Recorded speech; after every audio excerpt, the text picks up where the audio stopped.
Meski amal-amal manusia sudah demikian jelas dan setiap orang pun telah menyadari kesalahannya, namun pengadilan ilahi masih juga dilaksanakan. Pengadilan itu tetap dilaksanakan untuk membuktikan bahwa tidak ada dalih yang dapat dikedepankan untuk meringankan kesalahan. Dari sini ditemukan aneka pertanyaan yang diajukan, baik kepada para nabi, menyangkut diri atau umatnya, maupun kepada setiap pribadi. Maka umat manusia, sejak Nabi Adam hingga manusia terakhir yang pernah hidup di bumi ini pun akan dipanggil satu persatu. Mana Fulan bin Fulan? Kemarilah untuk menghadap Allah. Malaikat yang ditugaskan langsung memegangi orang itu lalu menghadirkannya di hadapan Allah Subhanahu wa Ta'ala. Malaikat itu tidak pernah keliru, sekalipun banyak orang yang namanya mirip, bahkan sama. Ia langsung bisa mengetahui bahwa nama yang dipanggil itu adalah nama orang yang dimaksud.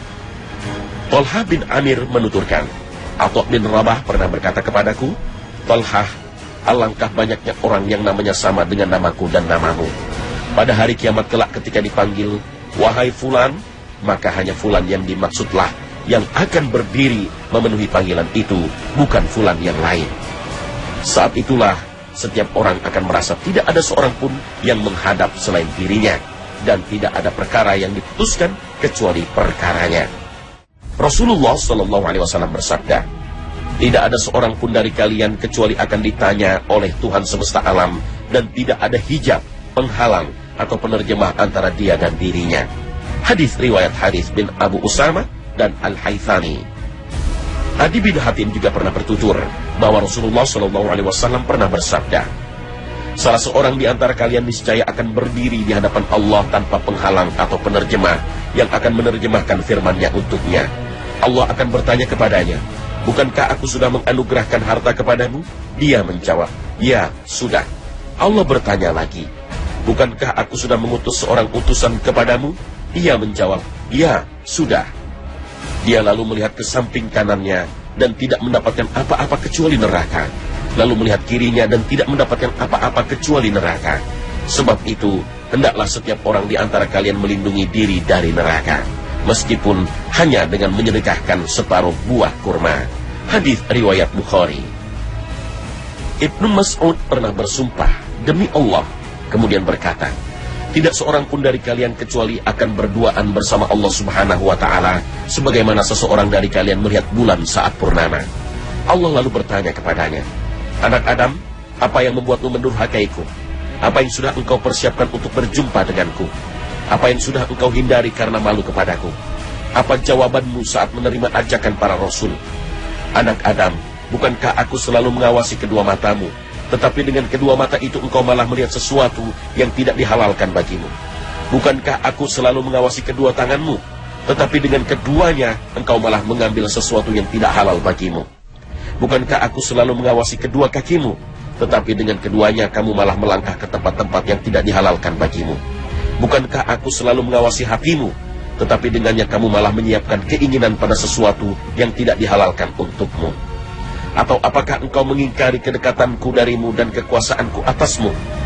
Engkau, hai anak Adam, berada di antara dua perkara besar, memperoleh kasih sayang dan kemurahannya, atau engkau akan diinterogasi secara mendetail tentang segala apa yang pernah engkau lakukan, sehingga dirimu dilempar ke neraka yang merupakan seburuk-buruk tempat kembali. Mujahid berkata, pada hari kiamat, pijakan kaki seorang hamba tidak akan bergeser sedikit pun sebelum ditanya tentang 4 hal. Tentang umurnya, untuk apa dihabiskan, tentang ilmunya, apa saja yang telah diamalkan, tentang tubuhnya, untuk apa dipergunakan, dan tentang hartanya, dari mana diperoleh dan kemana dibelanjakan. Seperti apa kira-kira keadaan setiap orang dari kita yang lemah saat Allah menyebutkan kebaikan-kebaikannya secara berulang-ulang, dan di sisi lain menyebutkan kedurhakaan yang kita lakukan terhadapnya, serta tidak adanya rasa malu saat kita melakukan itu? Betapa beratnya kondisi yang akan kita alami pada waktu itu. Betapa beratnya menghadapi penanya yang mengetahui segala sesuatu yang ditanyakannya. Betapa beratnya kesedihan, kedukaan, dan kemalangan karena tidak mematuhinya, bahkan mendurhakainya.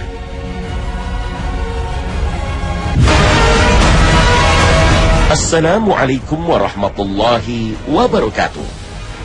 Tatkala lembaran catatan amal dibagikan, setiap umat berlutut di atas lutut mereka dan menanti panggilan untuk menghadap Allah semesta alam. Allah Ta'ala berfirman, dan pada hari itu kamu lihat tiap-tiap umat berlutut. Tiap-tiap umat dipanggil untuk melihat buku catatan amalnya. Pada hari itu kamu diberi balasan terhadap apa yang telah kamu kerjakan. Al-Quran Surah Al-Jasiyat ayat 28. Semua berlutut menunggu dipanggil untuk menghadap Allah semesta alam. Ketika seseorang tahu bahwa dirinya lah yang dicari dengan panggilan itu, maka seruan itu akan langsung menggetarkan hatinya. Tubuhnya gemetar dan ketakutan yang besar langsung menyelimutinya. Berubahlah rona wajahnya dan menjadi hampalah pikirannya. Kemudian kitab catatan amalnya dibentangkan dan dibuka di hadapannya. Lalu dikatakan kepadanya, bacalah kitabmu. Cukuplah dirimu sendiri pada waktu ini sebagai penghisap terhadapmu. Al-Quran Surah Al-Isra ayat 13 hingga 14. Pada saat itulah semua manusia akan teringat apa yang dulu telah ia lakukan.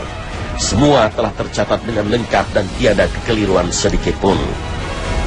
Sebagian ulama mengatakan, sungguh Allah telah berlaku adil karena menjadikan diri kita sebagai penghisap atas diri sendiri. Dikatakan kepadanya, silahkan periksa, inilah amal perbuatanmu, dan silahkan engkau hisap sendiri. Bukankah ini kebijaksanaan yang paling adil? Kitab catatan amal akan dibentangkan dan dibuka di hadapan masing-masing hamba tanpa tertutup sedikit pun. Ia akan membacanya dan akan jelas baginya bahwa pada hari ini dan di tempat ini ia telah melakukan sesuatu. Semua telah tercatat tanpa penambahan dan pengurangan sedikit pun. Jika ia mengingkari dengan lisannya, maka lisannya akan dikunci dan bangkitlah para saksi yang akan memberikan kesaksian atasnya.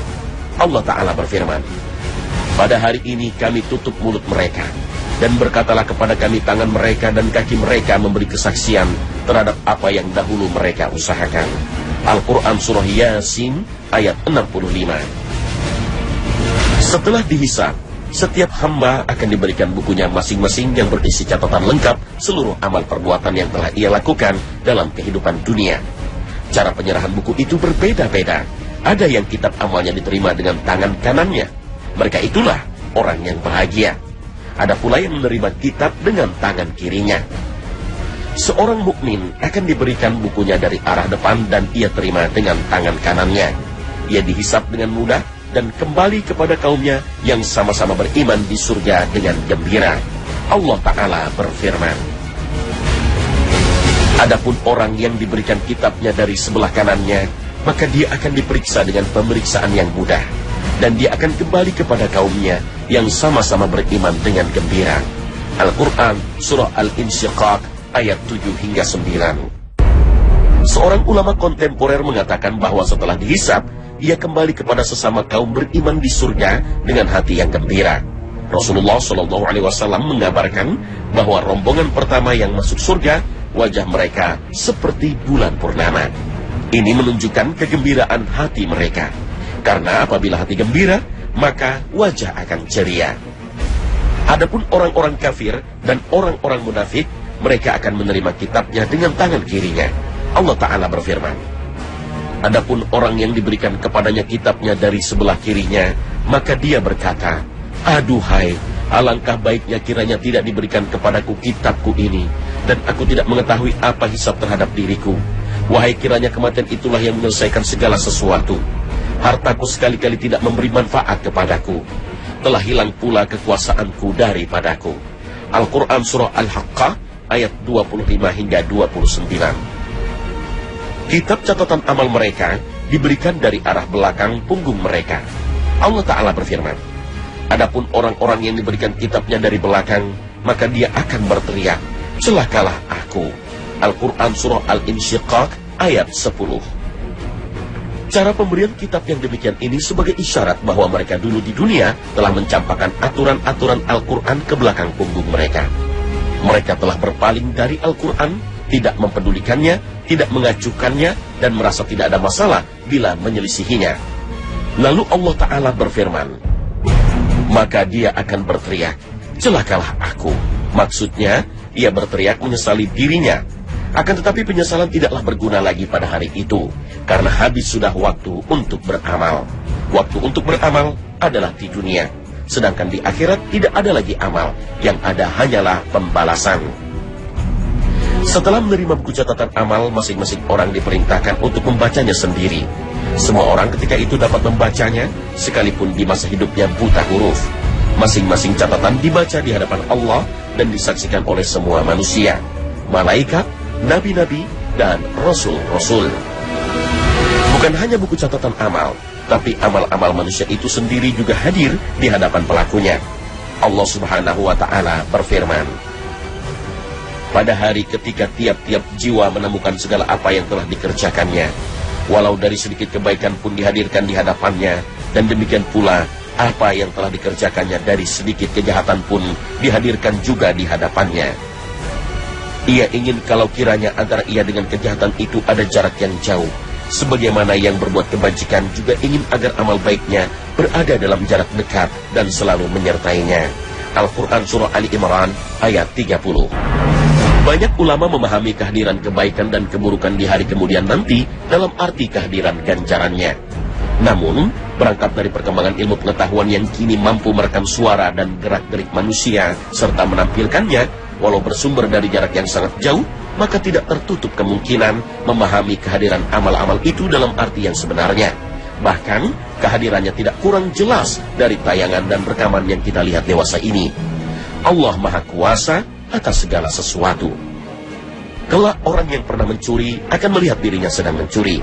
Orang yang pernah menganiaya akan melihat sendiri bagaimana kejadiannya, sekalipun penganiayaan itu dilakukan di tempat gelap dan sunyi.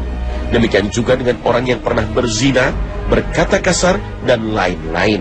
Mereka akan melihat sendiri bagaimana dia melakukan itu.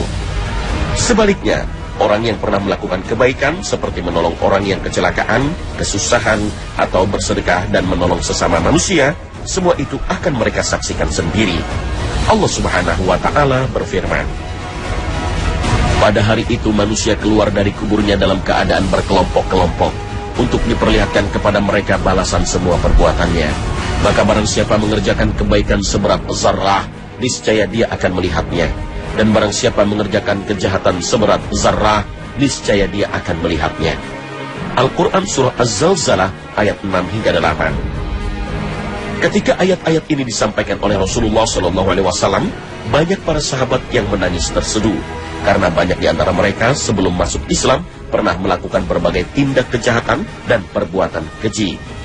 Dan yang paling hebat merintih adalah Umar bin Khattab radhiyallahu anhu, karena dia merasa malu dan sedih jika perbuatan-perbuatan jahat yang dilakukannya sebelum masuk Islam akan dipertontonkan oleh Allah di hadapan manusia dan malaikat nanti di hari perhitungan. Namun Rasulullah SAW bersabda, Islam menutup apa-apa yang dilakukan sebelumnya.